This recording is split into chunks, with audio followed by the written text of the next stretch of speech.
Hello viewers, egg freezing గురించి వినే ఉంటారు. ఎగ్స్ని ఫ్రీజ్ చేయడం అంటే ఏంటి, ఇది ఎవరికి చేయాలి, అండ్ ఈ మధ్య కాలంలో ఎగ్ ఫ్రీజింగ్ గురించి ఎందుకు ఇంత చర్చ జరుగుతుంది అనే దాని గురించి డిస్కస్ చేద్దాం. నా పేరు doctor Suma, consultant, 49 fertility centre, Vijayawada.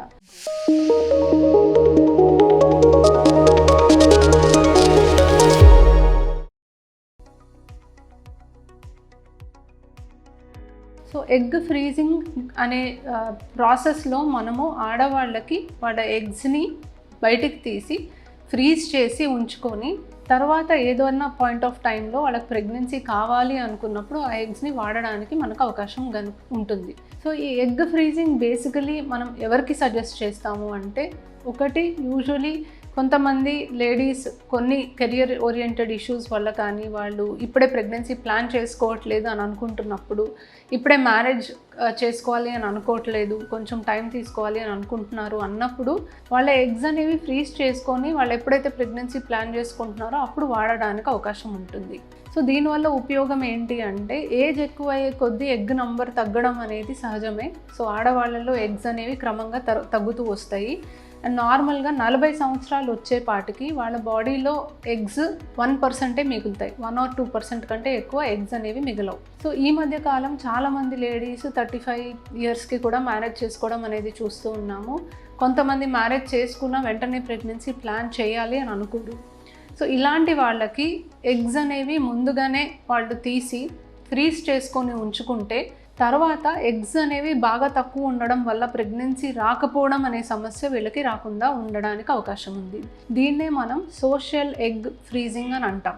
So various reasons వల్ల ఎవరైతే మీరు ప్రెగ్నెన్సీ అనేది పోస్ట్పోన్ చేయాలి అని అనుకుంటున్నారు, మీ లైఫ్, మీ చాయిస్, మీ డెసిషన్ మీరు తీసుకోవచ్చు. మీరు ఎప్పుడు ప్రెగ్నెన్సీ ప్లాన్ చేయాలి అనుకుంటున్నారో అప్పుడే ప్లాన్ చేసుకోవడానికి అవకాశం మీకు 100% ఉంటుంది. మీరు ఒకసారి మీ ఫర్టిలిటీ ఎక్స్పర్ట్ని కన్సల్ట్ అవ్వండి.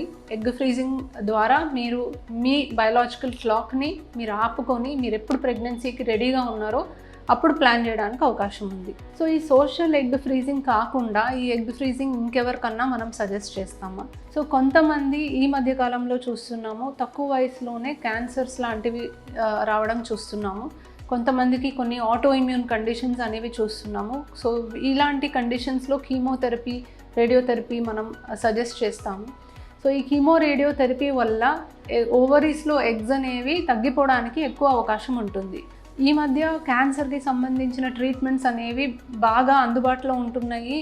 అండ్ చాలా టెక్నాలజీ అనేది డెవలప్ అవ్వడం వల్ల క్యాన్సర్ సర్వైవర్స్ అనేది చాలా ఎక్కువ అయ్యారు. సో ఇంతకుముందు క్యాన్సర్ వస్తే ఇంకా వాళ్ళకి డెత్ ఒకటే అనేది మనం అనుకునే వాళ్ళం. బట్ ఇప్పుడు క్యాన్సర్ ట్రీట్మెంట్స్ తీసుకొని చాలామంది క్యాన్సర్ని జయించి ఇప్పుడు వాళ్ళ హెల్దీ లైఫ్ని లీడ్ చేయగలుగుతున్నారు. కాకపోతే మనం క్యాన్సర్ ట్రీట్మెంట్స్ ద్వారా ఎగ్ నంబర్ తగ్గిపోతుంది అని మనకు తెలిసినప్పుడు ట్రీట్మెంట్కి ముందు ఎగ్స్ అనేవి తీసి ఫ్రీజ్ చేసుకుంటే, ట్రీట్మెంట్ తర్వాత ఆ ఫ్రోజన్ ఎగ్స్ ద్వారా వాళ్ళకి ప్రెగ్నెన్సీ వచ్చి వాళ్ళు ఒక normal complete healthy life style అనేది లీడ్ చేయడానికి అవకాశం ఉంటుంది. సో ఇలాంటి కపుల్స్లో కూడా మనం ఎగ్ ఫ్రీజింగ్ అనేది చేస్తాం. ఇకపోతే కొన్ని కండిషన్స్ ఉంటాయి, మనకి కొన్ని జెనెటిక్ కండిషన్స్, ఎగ్ నంబర్ తగ్గిపోతుంది అని మనం ముందుగానే గమనించుకోవచ్చు.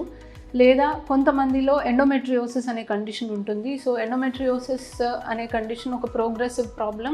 దీంట్లో ఎగ్ నంబర్ క్రమంగా తగ్గుతుంది అని మనకు ముందే ఐడియా ఉంటుంది. సో ఇలాంటి వాళ్ళల్లో కూడా మనం టిష్యూని మనము ప్రిజర్వ్ చేసుకొని, ఓవేరియన్ ఎగ్స్ని ప్రిజర్వ్ చేసుకొని వాళ్ళకి ఫ్యూచర్లో ఒకవేళ ఎగ్స్ తగ్గిపోయినా కూడా ఇంతకుముందే స్టోర్ చేసుకున్న ఎగ్స్ ద్వారా ప్రెగ్నెన్సీ రావడానికి ట్రై చేయొచ్చు. అండ్ క్యాన్సర్కి సంబంధించిన కొన్ని సర్జరీస్లో కూడా మనం ఓవరీస్ అనేవి తీసేస్తూ ఉంటాము. అప్పుడు ఓవేరియన్ టిష్యూ కూడా మనం ప్రిజర్వ్ చేసుకొని వాళ్ళ ఫ్యూచర్లో ప్రెగ్నెన్సీ వచ్చేలాగా ప్లాన్ చేసుకోవచ్చు. సో సోషల్ ఎగ్ ఫ్రీజింగ్ ద్వారా చాలామంది మహిళలు వాళ్ళు అనుకున్న టైంలో ప్రెగ్నెన్సీ ప్లాన్ చేసుకోవడానికి అవకాశం ఉంటుంది. అండ్ కొన్ని కండిషన్స్లో వాళ్ళ డిజీజ్ని కూడా వాళ్ళు ఎదుర్కొని వాళ్ళు ప్రెగ్నెన్సీ ప్లాన్ చేసుకోవడానికి ఆస్కారం ఉంటుంది. Thank you.